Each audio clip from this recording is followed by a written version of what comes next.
श्री गणेशाय नमः। नमस्कार प्रिय भक्तों, आज मैं आपको सुनाने जा रही हूँ बुधवार व्रत में सुनी जाने वाली श्री गणेश भगवान की पौराणिक कथा। तो आप सभी लोग बड़ी ही श्रद्धा और प्रसन्न चित मन से इस कथा को पूरा अवश्य सुनिएगा। बुधवार व्रत की पौराणिक कथा के अनुसार पौराणिक ग्रंथों में बुधवार के व्रत की कथा कुछ इस प्रकार है। बहुत समय पहले की बात है कि एक साहूकार का नया नया विवाह हुआ था। उसकी पत्नी मायके गई हुई थी। नया नया विवाह था, नई नई उमंगे थी। साहूकार का परिवार भी कुछ खास बड़ा नहीं था। जो रिश्तेदार थे उनके घर बहुत दूर थे। अब साहूकार को अकेलापन खाए जा रहा था। उससे रहा न गया और साहूकार अपने ससुराल जा पहुंचा। साहूकार की बड़ी आवभगत हुई, लेकिन ससुराल में तो अपनी पत्नी से खुलकर बात करना दूर, सूरत देखना तक मुश्किल हो रहा था।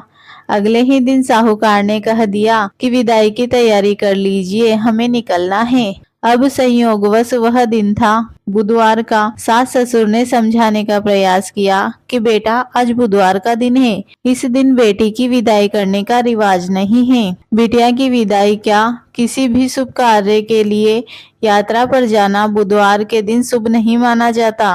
लेकिन साहूकार नहीं माना और कहा, मैं इन सब बातों को नहीं मानता, आप हमें जाने का आशीर्वाद दीजिए। अब अपने दामाद के आगे सास ससुर की कहाँ चलने वाली थी। मन मसोस कर तैयारी करनी पड़ी। बेटी की विदाई कर दी गई। अब चलते चलते रास्ते में साहूकार की पत्नी को बड़ी जोर से प्यास लगी। साहूकार पानी लेने के लिए गया और जब लौटकर वापस आता है तो अपने ही हमशक्ल के व्यक्ति को अपनी पत्नी की बगल में बैठा हुआ देखता है। उसकी पत्नी भी एक शकल के दो दो व्यक्तियों को देखकर परेशानी में पड़ गई कि उसका पति कौन सा है। जैसे ही साहूकार ने अपनी पत्नी के पास बैठे व्यक्ति से पूछा वह कौन है, तो पलटकर जवाब दिया कि भैया, मैं तो फला नगर का साहूकार हूँ और फला नगर से अपनी पत्नी को लेकर आ रहा हूँ। तुम बताओ, तुम कौन हो जो मेरा वेश धरकर यहाँ कबाब में हड्डी बनने के लिए आ गए हो। ऐसे बहसबाजी करते करते दोनों में झगड़ा बढ़ गया। झगड़े को देखते हुए राज्य के सिपाही वहां आ पहुंचे और साहूकार को पकड़ लिया। अब सिपाही भी चक्कर में पड़ गए कि दोनों की शक्ल तो एक समान है। उन्होंने साहूकार की पत्नी से पूछा कि उसका पति इनमें से कौन सा है। वह बेचारी क्या जवाब देती। तब साहूकार ने हाथ जोड़ लिए और भगवान से विनती करने लगा कि हे भगवान, यह आपकी क्या माया है। तभी आकाशवाणी हुई कि मूर्ख, याद कर, कुछ देर पहले ही तूने अपने सास ससुर की आज्ञा न मानकर भगवान बुद्ध का अपमान किया और बुधवार के दिन तू अपनी स्त्री को लेकर चल पड़ा, जबकि तुझे इस दिन गमन नहीं करना चाहिए था।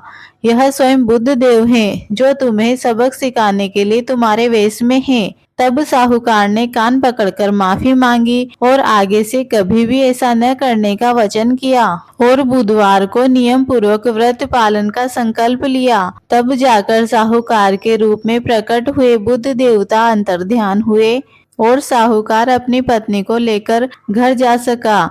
इस घटना के पश्चात साहूकार और उसकी पत्नी दोनों नियमित रूप से बुधवार का व्रत करने लगे। मान्यता है कि जो भी व्यक्ति इस कथा को कहता या सुनता या फिर पढ़ता है, उसे बुधवार के दिन यात्रा करने से किसी तरह का दोष नहीं लगता और समस्त सुखों की प्राप्ति होती है। बुध ग्रह की शांति और सर्व सुख के इच्छुक स्त्री पुरुष बुधवार के इस व्रत को कर सकते हैं। ज्ञान, बुद्धि, कार्य, व्यापार आदि में उन्नति के लिए भी बुधवार का व्रत बेहद ही शुभ होता है और फलदायी माना जाता है।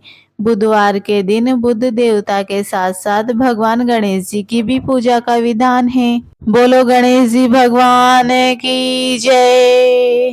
बोलो बुद्ध देव की जय।